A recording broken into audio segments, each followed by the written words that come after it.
And yeah, this whole situation with like the tariffs, it does kind of take a little bit of the winds of wanting to put down pre-orders for future releases, but that definitely did not stop so many of us from going crazy when pre-orders launched a couple nights, no, yeah, a couple days ago or a day and a half ish or so ago for this motherfucker. Ace H Figuarts, Marvel vs. Capcom, Gamer, or as they call it, Gamerverse, Spider-Man. Did any of you secure your pre-order for this guy? If so, you have been chosen by the gods, cause holy shit, this thing was borderline a nightmare to secure a pre-order for.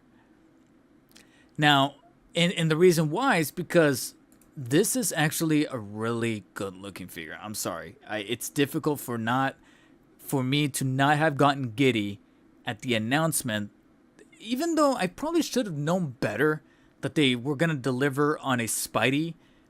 But I think if anything, they were probably testing the waters with the Marvel vs. Capcom Cyclops that went up earlier this year. And they were like, whoa, there's quite a bit of demand. It actually sold out for a little while on some of the sites like Hobbylink Japan and whatnot. So I guess we can give the go-ahead to that prototype for Spidey. And here it is. And there was so much talk and buzz over this Spidey, especially with this very MvC iconic pose that he's got going on right here, that a lot of sites were pretty known to the fact that this guy was going to sell in seconds, not even minutes, seconds. But it's one thing for a figure of this ilk to sell out in seconds to genuine collectors. It's another for a site that is already taking a bit of a hit with this whole de minimis situation to not do something about their botting situation. It also comes with this little ultimate web throw piece, I believe, because like I said, on Wednesday, it was Wednesday night for me, but it was like midnight Wednesday night, so it was Thursday night at midnight. Pre-orders for this Spider-Man through Hobbylink Japan, Hobby Genki, and Amazon Japan went up for pre-order. And you even have,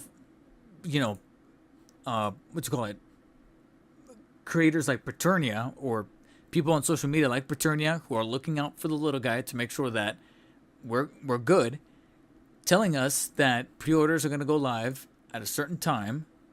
Here we go. It's this one. August 28th, Bandai pre-orders go live at 3 a.m. Eastern, so it will be 12 a.m. Pacific, says to myself. These were the pre-orders that went live. Mace Windu was even included in there. That's kind of cool. Even the classic Darth Vader, which looks kind of neat. I'll keep my eye on it. But the main one that everyone was talking about was that Spidey. To the point where even Paternia said, also, maybe to set expectations, Spider-Man is going to last seconds on most sites. I clicked add to cart and it was gone by the time I clicked the cart. Oh no, DTL 1982. I'll do you one better. I went on Reddit, as I like to do. Let me see, where did I post it on Reddit? Because I know I made a post. I'll do you one better, man. Better. It was in the, it was in the action figure. Here we go. And this is how you can, it's up to you if you want to take my word for it. But the only little piece of evidence that I can use to support how quick I was with this, or how much of the time window lines up. This is a picture that I took with my phone. It's not a screenshot. It's a picture that I took with my phone because it's the quickest thing that I had access to when I was in front of the laptop, refreshing both Hobbylink Japan and Hobby Genki to put down a pre-order. Because this screenshot, this photo that I took with my phone of the page was literally, I exaggerated with the decimals, But trust me when I say that it was 12 o'clock. I refreshed the Figuarts search page on HobbyLink Japan. I saw him not even at the top. I don't know why HobbyLink Japan doesn't organize their shit correctly. And I have it with the sorting feature saying date, by date, by date. And yet for some reason, this guy was a little bit lower than some other figures that were already up for pre-order. So I don't know why he got like buried and sandwiched down. And I saw it, and sure enough, I didn't see any pre-order button or add to cart button. I'm like, you gotta be kidding me. I opened the page, order stop, pre-order slots gone. Seconds. Mother seconds after midnight. Gone. And this is what I ranted on with Reddit. And this is not the first time. There's been several instances in the past couple of years where out of all the sites, HobbyLink Japan is the one that gets like botted so badly that I'm like, what are you guys doing over there? Like, do you guys not have some kind of infrastructure that can take care of something like this? Because it's ridiculous. Seconds, and I can't even hit the add to cart. And so far, that one post that I saw, I think I lost it already. Of that guy saying, oh, I had it in the cart, and then when I click add to cart or proceed to checkout, it was gone. Right now, in this stream, that post was my first time seeing someone saying that they were able to add it to cart, because I'm like, how? How? This was ridiculous. This is bullshit. And again, up to you if you want to take my word for it, but I'm still angry despite having been able to put down a pre-order, but not on HobbyLink Japan, on Hobby Genki. And I was lucky that, even though technically I do have the money right now, but I was also very, very thankful that Hobby Genki has a pay for later option. So hopefully things don't look too bad when the time comes for this to get released, which right now I think has a window of the end of February 2026. And hopefully by then this tariff situation will be resolved. But I did manage to secure a pre-order with Hobby Genki. Definitely not a walk in the park, because so many times, we're talking somewhere around the 6 or 7 times total throughout the entire process of checking out on Hobby Genki. 503 error, 503 error, 503 error. The site was crashing. It was getting flooded with traffic, and it kept crashing time and time again. It was ridiculous. So yeah, Hobby Genki was no joke either. The site kept crashing, and thankfully through perseverance, I was able to add it to my cart. I clicked checkout, crash, refresh. Thankfully was able to put in my shipping and payment info, or select the pay for later, crash again, refresh, and then finally I get the order confirmation screen. I get an email saying your order has been confirmed. I'm like, praying to God, we're locked. We're locked. But that still doesn't excuse, I'm still livid at HobbyLink Japan for like not having some kind of, like I said, some kind of system in place to combat botters, because this is insane. This is right here. Now, if by some chance you were not able to procure something from these imported sites, you technically do have Big Bad Toy Store and Entertainment Earth. Right now, as of the timing of this stream, let me refresh. Entertainment Earth still has it for $100, but of course, who knows what the shipping is going to look like when it does come out.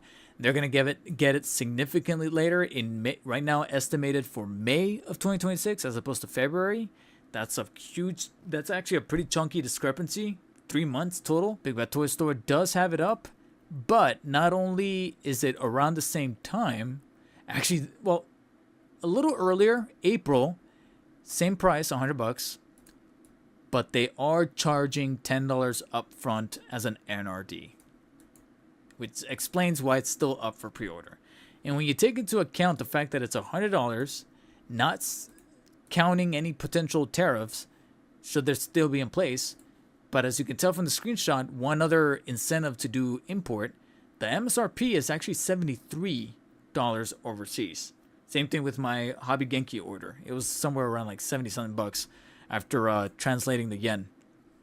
So this was a little bit of a nightmare. I was sweating, I was stressed, but technically I did walk away with a pre-order through Hobby Genki, but the process of getting to there was just very needlessly convoluted, especially on the Hobby Link Japan front. That shouldn't be an issue right now. It really shouldn't. And you know, that's not taking into consideration the quality. Whether you gravitated towards that version of the Spidey in that format is up to you. If that version of Spidey speaks to you or not, I'm not talking about that. I'm talking about access to the site from an objective point of view. The fact that the site was simply just infiltrated with bots. That should just not happen.